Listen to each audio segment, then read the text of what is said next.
अगर मैं आपसे कहूं कि ईरान के युद्ध के 32वें दिन इजराइल ने ही अमेरिका को धोखा दे दिया है और ऐसा धोखा दे दिया है कि अब अमेरिका भी कह रहा है कि अरे यार, हम किसके लिए लड़ रहे थे? ऐसे इजराइल के लिए लड़ रहे थे। लेकिन सवाल ये उठता है कि आखिरकार धोखा किस तरीके से दिया गया। सवाल ये उठता है कि अमेरिका क्या अब इजराइल का साथ देगा कि नहीं, और धोखा किस चीज में दिया गया है? क्या ये युद्ध रुकने वाला है कि और ज्यादा अब भड़काऊ होने वाला है?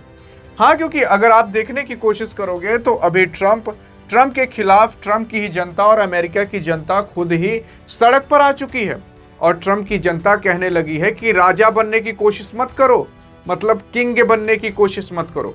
ट्रंप के पुतले जला जलाकर अमेरिका के अंदर फेंके जा रहे हैं, उसके पीछे लात मारी जा रही है, चप्पल पहनाए जा रहे हैं। इस तरीके से ट्रंप की बेइज्जती पूरे अमेरिका के अंदर की जा रही है। और अमेरिका के अंदर ट्रंप ने खुद कह दिया है कि अब इन बेवकूफ़ों को मैं क्या समझाऊं, मतलब अमेरिका की ही जनता को बेवकूफ़ कह दिया है। और उसी के ही साथ साथ ये कह रहे हैं कि मुझे ईरान का तेल इतना अच्छा लगता है कि भाई साहब मैं क्या बताऊं। तो ये ईरान के ऊपर ईरान की तेल की वजह से कब्जा करना चाहते हैं। लेकिन मैं अगर आपको ये बताने की कोशिश करूं तो आपके अमेरिका का ना कई बिलियन डॉलर का नुकसान इस युद्ध के अंदर हो चुका है। भारत की अगर डिफेंस बजट की बात करें तो 75 बिलियन डॉलर का डिफेंस बजट होता है। अमेरिका का डिफेंस बजट 700 से 800 बिलियन डॉलर का होता है, मतलब 10 गुना लगभग ज्यादा है। लेकिन इस युद्ध के अंदर अभी केवल 31 से 32 दिन बीते हैं। इसी 31-32 दिन के अंदर अमेरिका का केवल इस युद्ध में लगभग 35 बिलियन डॉलर के करीब नुकसान हो चुका है। मतलब इतना पाकिस्तान का डिफेंस बजट नहीं होता जितना अमेरिका का नुकसान हो गया। और अगर ये युद्ध 1 महीने और चला तो भारत के डिफेंस बजट के जितना केवल अमेरिका का नुकसान हो जाएगा। मतलब भारत जितना साल भर में अपने आर्मी पर खर्च करता था उतना तो केवल इसका नुकसान हो गया इस युद्ध के अंदर। और इसी वजह से कहा जा रहा है कि अमेरिका का बहुत बड़ा नुकसान हो रहा है। अरे क्योंकि अगर आप देखते होंगे F-35, F-16 जहाज, ये जो जहाज होते हैं ना, ये जहाज 1000 करोड़ से ज्यादा के होते हैं।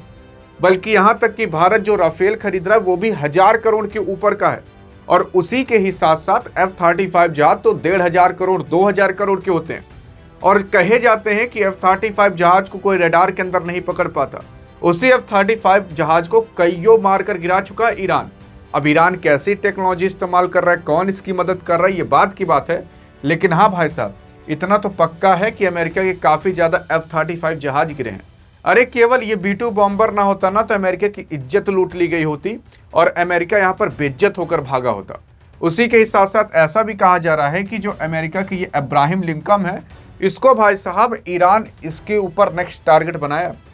ईरान ने कहा है कि बस एक बार इसको तुम स्ट्रेट ऑफ हॉर्मुज या अरेबियन सी के पास तक ले आओ, उसके बाद ये जा नहीं पाएगा। मतलब अगला टारगेट यही है, क्योंकि ये अकेले भाई साहब ये लगभग 3 बिलियन डॉलर का होता है एक एयरक्राफ्ट कैरियर अमेरिका का अब्राहिम लिंकन। इसका मतलब ये है कि लगभग 27,000 करोड़ तो ऐसे पानी में डुबा देगा। तो मतलब इतना बड़ा नुकसान अमेरिका का इस युद्ध के अंदर हो चुका है। पहले मैं आपको एक बार नुकसान गिना देता हूं, उसके बाद आपको पता चलेगा। इसका मतलब यह है कि अमेरिका के कई सारे फाइटर जेट्स, हवाई जहाज को मारकर गिरा दिया गया है। और उसी के साथ साथ थर्ड रडार सिस्टम और बाकी अन्य चीजों का भी नुकसान हुआ है। और जो अमेरिका ने अपने गोला बारूद खर्च किए वो तो अलग की ही बात है। लेकिन हाँ भाई साहब, अगर अमेरिका का ये एयरक्राफ्ट कैरियर गिरा दिया गया तो अमेरिका एक बार परमाणु हमले के लिए सोचेगा जरूर। और यहाँ पर अब अमेरिका के अंदर मिड टर्म इलेक्शन आने वाले हैं, जिसकी वजह से अब ट्रंप के अंदर बहुत ज़्यादा खलबली मची है, कहीं मैं मिड टर्म इलेक्शन हार ना जाऊं। क्योंकि अमेरिका के अंदर 2 बार इलेक्शन होते हैं। एक बार जब आप जीत जाते हो ना तो एक बार वापस से इलेक्शन होता है 2 साल बाद। 4 साल का कार्यकाल होता है, हर दूसरे साल पर वापस से इलेक्शन होता है। लेकिन ये इलेक्शन अगर आप हार जाते हो तो आपकी गद्दी जाएगी नहीं, आपकी सत्ता जाएगी नहीं, लेकिन एक बेइज्जती टाइप की हो जाती है कि अरे यार, मतलब करंट गवर्नमेंट को उनकी जनता ही नहीं पसंद करती, यानी कि ढंग का काम ही नहीं करा रहा है। इस वजह से हारने पर बेइज्जती होती है और पूरी दुनिया कहेगी हाँ, जब अमेरिका की जनता ट्रंप को खुद नहीं पसंद कर रही तो दुनिया क्या ही पसंद करेगी। इस वजह से ट्रंप को चिंता सता रही है। इस वजह से ट्रंप सोच रहा है कि जल्दी से मैं जीत हासिल कर लूं, और जीत हासिल करने के चक्कर में वो और बुझा जा रहा है। यहाँ पर अमेरिका का देखोगे तो कई सारे ऐसे एयरप्लेन हैं जो कि एक बार में उड़ा दिए जा रहे हैं, और ये हजार करोड़ के आते हैं, उनको उड़ा दिए जा रहे हैं। और ये ईरान कर किससे रहा जानते हो? मिसाइल से कर रहा है और ड्रोन्स के इस्तेमाल से कर रहा है, जिसकी वजह से अब पूरी दुनिया सोच रही है कि यार मतलब F-35 जहाज से तगड़ा जहाज कोई माना नहीं जाता जो अमेरिका के पास है। जो एयरक्राफ्ट होता है, जो लड़ाकू विमान होता है, वो F-35 से तगड़ा कोई माना नहीं जाता। अभी हाल फिलहाल में कहा जाता है कि स्टील है, रडार में नहीं पकड़ा जाता, इस तरीके से इसके बारे में कई बखान किए जाते हैं। लेकिन अगर इसको भी मारकर गिरा दिया जाए तो आप किस पर ही विश्वास करोगे। इसी वजह से अब पूरी दुनिया सोच रही है कि भैया एयरक्राफ्ट को छोड़ो, मतलब लड़ाकू विमान को छोड़ो, क्योंकि उसको गिराने का कोई ना कोई उपाय जरूर दूसरा देश ढूंढ लेगा। लेकिन मिसाइल और ड्रोन का कोई उपाय नहीं है, क्योंकि मिसाइल और ड्रोन जब निकलती है ना, तो कितना भी आपका खतरनाक एयर डिफेंस सिस्टम हो, 100 ठो छोड़ दीजिए, उसके बाद सभी को आप हवा मार कर नहीं गिरा पाओगे।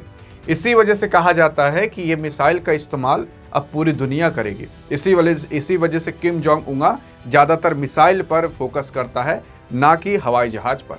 और ऐसा कहा भी जाता है कि नॉर्थ कोरिया यानी किम जोंग उंग के पास सबसे ज़्यादा मिसाइल हैं। अरे उसके पास तो परमाणु मिसाइल भी हैं, वो तो भारत के पास भी, अमेरिका के पास भी है। लेकिन किम जोंग उंग ने यह भी कह दिया कि अभी हाल फिलहाल वही देश सेफ है जिसके पास खुद का परमाणु बम है, और ईरान भी जल्द ही परमाणु बम बनाने की कोशिश करेगा। और ईरान इतना ज़्यादा नुकसान अमेरिका का करा चुका, अब देखो ना यही F-35 गिर रहा है, और यहाँ पर रूस और चाइना ईरान की मदद कर रहे हैं सैटेलाइट के माध्यम से कि देखो यहाँ पर अमेरिका ठिकाना है, यहाँ पर अमेरिकी ठिकाना है। इस तरीके से काफ़ी ज़्यादा अमेरिकी ठिकाने को ख़त्म कर दिए हैं। यह अमेरिका की जनता है जो कि हाथ में पोस्टर लेकर आ चुकी है, अमेरिका हैज़ नो किंग। मतलब ये ट्रम्प को कहा जा रहा है कि ट्रम्प, तुम अमेरिका की राजा बनने की कोशिश मत करो। ट्रम्प कह रहा है कि मुझे ईरान का क्रूड ऑयल बहुत अच्छा लगता है। इस तरीके से बवाल मचा हुआ है। लेकिन अभी ये 3 नेता एक साथ हो चुके हैं, और ये 3 नेता भाई साहब अब जो करेंगे वो आप अब सुनिए। असल में ऐसा सोचा गया है कि ये जो खाड़ी देश हैं, इन खाड़ी देश के बीच यार पेट्रो डॉलर सिस्टम चलता है, कि मतलब ये लोग पेट्रोल डीजल बेचेंगे लेकिन डॉलर में बेचेंगे, इसलिए पेट्रो डॉलर कहा जाता है। अब अगर ये लोग पेट्रो डॉलर सिस्टम अपनाते हैं, यानी कि डॉलर में तेल को बेचते हैं, तो इसका मतलब ये होगा कि काफ़ी ज़्यादा देशों से यहाँ से पेट्रोल और डीजल खरीदना पड़ता है। तो इसका मतलब क्या है? इसका मतलब ये है कि भाई साहब दुनिया को डॉलर अपने देश के अंदर रखना पड़ेगा, क्योंकि जब इनसे तेल खरीदने जाएंगे तो डॉलर में ही ट्रांजैक्शन मारनी पड़ेगी। इस वजह से डॉलर की कीमत बढ़ेगी, क्योंकि तब डॉलर को एज अ रिजर्व करेंसी अपने सेंट्रल बैंक में रखना पड़ेगा। जैसे भारत का RBI है, और भी अन्य देशों अपने अपने सेंट्रल बैंक बनाए रहते हैं, तो डॉलर की कीमत बढ़ती है। ये 1974 के अंदर सऊदी अरब के साथ अमेरिका ने ऐसा डील किया था कि तुम लोग तेल बेचो लेकिन डॉलर में बेचो। तब सऊदी अरब ने कहा चलो बेच तो लेंगे, कुछ हमें मिलना भी तो चाहिए। तो सऊदी अरब को अमेरिका ने कहा कि चलो ठीक है, हम तुम्हें देंगे, तुम्हें हम सिक्योरिटी देंगे, अपनी आर्मी देंगे, तुम्हारी रक्षा करेंगे। तो सऊदी अरब ने कहा अरे मोरी मारे, अमेरिका अगर हमारी रक्षा करेगा तब तो मजा आ जाएगी। तो इसी वजह से भाई साहब सऊदी अरब ने वो मान लिया। तो सऊदी अरब ने मान लिया, तो बहरीन ने मान लिया, कतर ने मान लिया, UAE ने मान लिया, कुवैत ने मान लिया, इराक ने मान लिया, जॉर्डन ने मान लिया।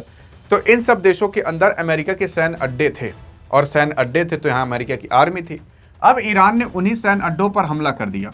अब सैन्य अड्डे उनके ख़त्म हो चुके हैं, और अब ईरान ये डिमांड करेगा कि यार चलो देखो यार, जो हुआ सो हुआ, लेकिन आखिरकार हम हैं मुस्लिम कंट्री, तो चलो एक मुस्लिम कंट्री की तरह रहते हैं, हम आपस में अपनी रक्षा खुद कर सकते हैं यार, मुस्लिमों को किसी की ज़रूरत नहीं है। ऐसे अगर ये चढ़ा दिया ईरान, तो सारे मुस्लिम देश एक साथ हो जाएंगे और कह देंगे अमेरिका को यहाँ से हटाओ। अगर अमेरिका ना होता तो वाकई में इतनी दिक्कत ना होती। अगर ये कन्विंस कर ले गया ईरान इन सब देशों के साथ, तो अमेरिका यहाँ से हट जाएगा। अगर अमेरिका हट गया तो सिंपल सी बात है, अब अमेरिका इन लोग को सिक्योरिटी प्रोवाइड नहीं कर पाएगा। तो उसके बाद सिक्योरिटी जब प्रोवाइड नहीं कर पाएगा, तो ये लोग डॉलर में मतलब ट्रांजेक्शन मारेंगे क्यों? ये लोग अपने लोकल करेंसी मारेंगे ताकि इनकी लोकल करेंसी भी मजबूत हो। तो इस वजह से जब अमेरिका का ये शर्त हुआ था कि हम तुम्हें सिक्योरिटी देंगे तभी तुम डॉलर में मतलब करना, तो अगर ये सिक्योरिटी नहीं दे पाएंगे तो डॉलर में ये लोग तेल बेचेंगे नहीं। इस वजह से तब डॉलर का दाम गिरने लगेगा। इसी वजह से कहा जा रहा है अगर ईरान में युद्ध हार गया अमेरिका, तो घोर बेइज्जती होगी, प्लस डॉलर भी आपको बहुत धड़ल्ले से फिर नीचे गिरता हुआ दिखाई देगा।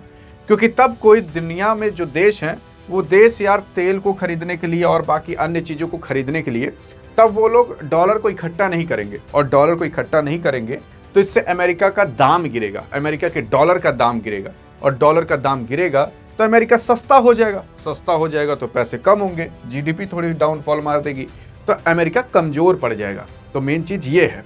इसी वजह से इसी वजह से ईरान यहाँ पर इन सभी देशों को एक ऐसा समय आएगा कि आपको दिखेगा ये सारे देशों को एक साथ लाने की कोशिश करेगा ईरान, और ईरान ने इस पर काम करना चालू भी कर दिया है। और ईरान आप देखोगे इसी वजह से पाकिस्तान से ज्यादा मुठभेड़ नहीं कर रहा है, आगे कर सकता है भले, लेकिन अभी नहीं कर रहा है, क्योंकि ये सभी मुस्लिम देशों को एक साथ लाने की कोशिश करेगा, एक झुंड बनाने की कोशिश करेगा, चलो हम अपने में आपस में रक्षा करेंगे। ऐसा करने की जरूर कोशिश करेगा ताकि अमेरिका को यहां से हटा सके, लेकिन अमेरिका ऐसा होने नहीं देगा, ना इजराइल ऐसा होने देगा, क्योंकि इजराइल ये सोच रहा है कि ये काम हम करें, सभी मुस्लिम देशों को एक साथ करें और हम अपना दबदबा बनाएं, क्योंकि हमारे पास न्यूक्लियर बम है। दूसरी चीज यहां पर अगर आप देखोगे तो अगर इसी तरीके से युद्ध चलता रहा तो तेल और पेट्रोल की काफी दिक्कत होगी, लेकिन हाँ, तेल पेट्रोल की दिक्कत तब होगी ना जब भारत सरकार अच्छे से काम न करे। भारत सरकार ने अब दूसरे देश से भी डील कर ली है। किस देश से डील की है और क्या अब वो गैस और तेल की किल्लत भारत में दूर होगी कि नहीं, अगर इसके बारे में जानना है तो इस वीडियो में मिलते हैं। तब तक के लिए जय हिंद, जय भारत।